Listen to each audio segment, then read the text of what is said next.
hébergé au sein du pôle Réalis, qui est la pépinière d'entreprise dédiée à l'économie sociale et solidaire, qui est financée à 100% par la région Occitanie, il faut le souligner.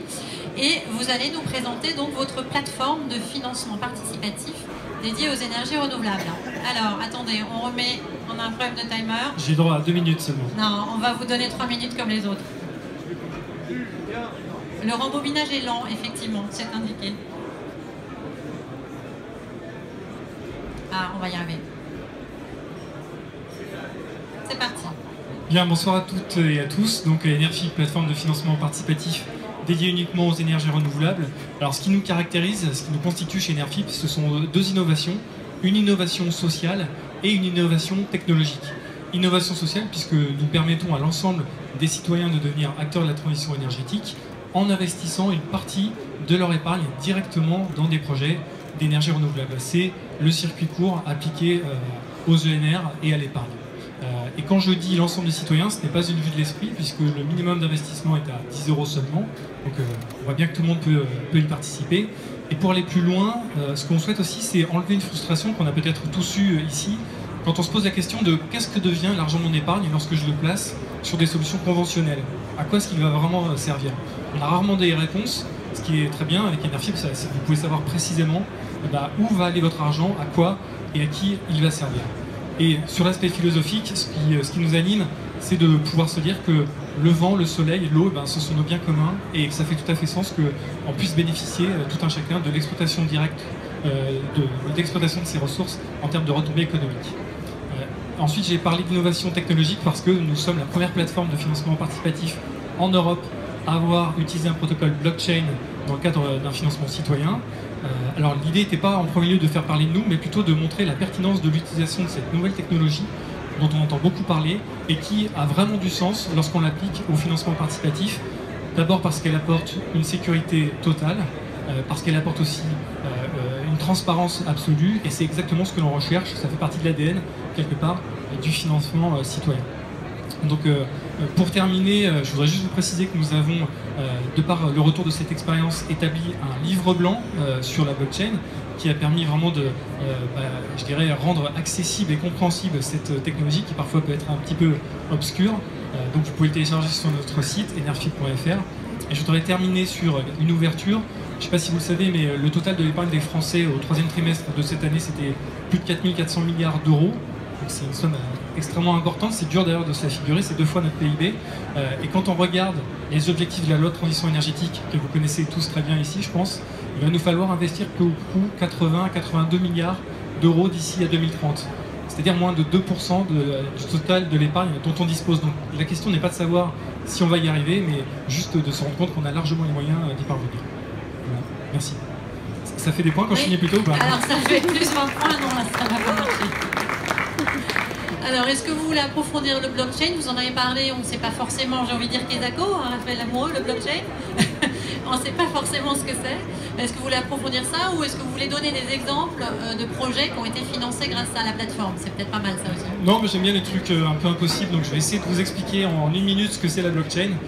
Alors, retenez principalement que le but de la blockchain, c'est de s'affranchir d'un tiers de confiance dans le cadre de l'échange qu'il y a entre 2 parties. Et tout ça en totale sécurité, de manière très rapide et en toute transparence. Alors, ça fait beaucoup de choses, je vais essayer de vous donner un exemple très concret. Prenons le cas de l'immobilier. Lorsque vous allez vendre votre appartement, le tiers de confiance, c'est le notaire, et les 2 parties, c'est le vendeur et l'acheteur. Le notaire va vérifier que le titre de propriété va bien de A vers B, et l'argent de la vente va bien de B vers A. Avec la blockchain, on peut s'affranchir de ce tiers de confiance. J'espère qu'il n'y a pas de notaire derrière dans la salle. Et ça veut dire quoi? Ça veut dire que ça sera beaucoup plus rapide, moins cher et extrêmement sécure. Alors, je ne peux pas rentrer dans le détail de pourquoi est-ce que c'est sécurisé, mais ce qui est très intéressant, c'est que ça se fait en toute transparence, mais en respectant l'anonymat des gens qui sont partie prenante dans cette session. Tout simplement parce que c'est pas votre nom qui apparaît, mais une clé cryptographique qui vous caractérise. Donc voilà, c'est quelque chose qui, je pense, va intervenir progressivement dans notre quotidien et c'est extrêmement intéressant à appliquer au financement participatif. Alors, des questions du jury. Excusez-moi, je reviens avec ma question toute bête. Qui sont vos concurrents? Où sont-ils? Alors, j'en ai vu quelques-uns par là. On est grosso modo 3-4 plateformes à faire cette activité-là aujourd'hui en France. ce qui est plutôt une bonne chose parce qu'il y a un vrai travail de pédagogie à faire auprès de nos concitoyens, à la fois pour leur montrer que le participatif est un formidable outil pour justement être acteur au quotidien dans des domaines qui peuvent nous parler. Donc on est grosso modo 3-4 entreprises à faire cette activité spécialisée énergie renouvelable en France.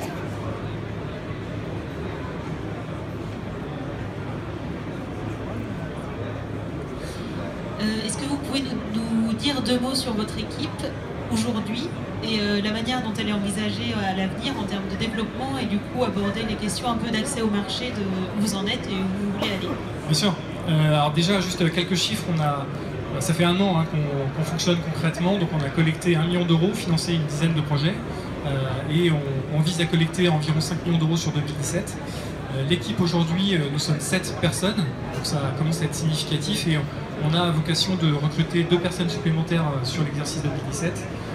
La perspective étant, à l'horizon 2018, de collecter entre 10 et 15 millions d'euros.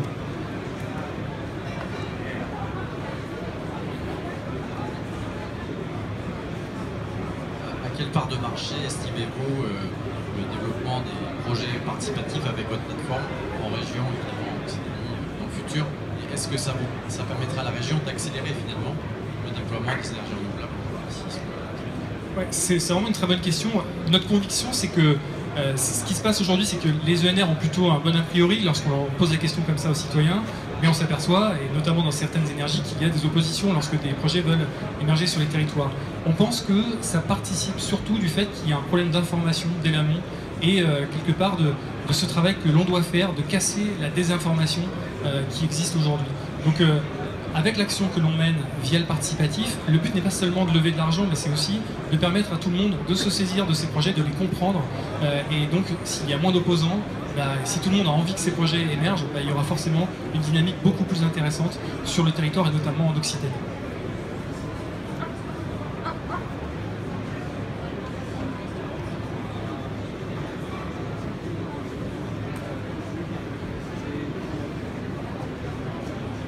Juste en 2 mots, votre stratégie à l'international? Alors, on est un petit peu conservateur sur cet aspect dans le sens où on a d'abord envie de réussir chez nous, c'est-à-dire d'avoir quelque chose qui fonctionne très bien en France, d'être bien établi, d'avoir pérennisé les emplois qu'on a créés. Et notre objectif, c'est à partir de 2018 de pouvoir se tourner à l'international, et notamment en Europe, puisque la loi sur le financement participatif est très récente, mais elle est assez bien mise en place, puisqu'il existe un statut qui nous permet de faire la même activité que celle que l'on fait aujourd'hui, mais dans les pays européens. C'est un statut qui s'appelle PSI, donc notre objectif, c'est, à partir de 2018, s'étendre dans les pays près de nos voisins européens.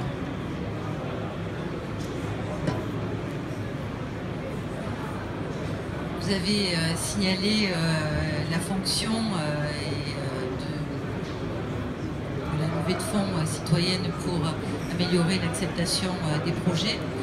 On s'est retrouvé dans d'autres cas où finalement ce sont des citoyens, parfois d'autres pays, qui ont investi sur les projets locaux, entraînant de fait une frustration des habitants à qui on avait finalement proposé cette participation au projet.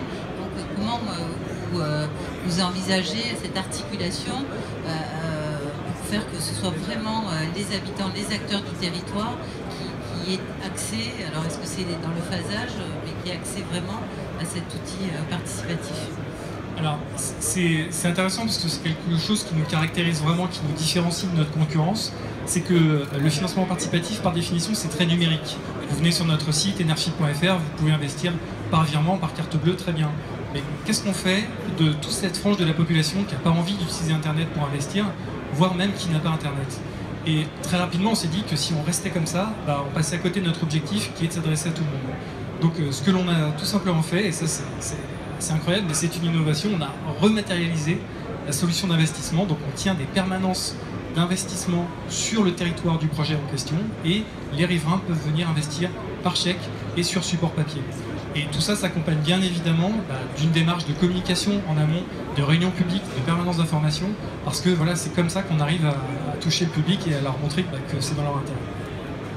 Bien, merci, on est au bout des 5 minutes. Merci à vous Julien Eustache, on vous applaudit également.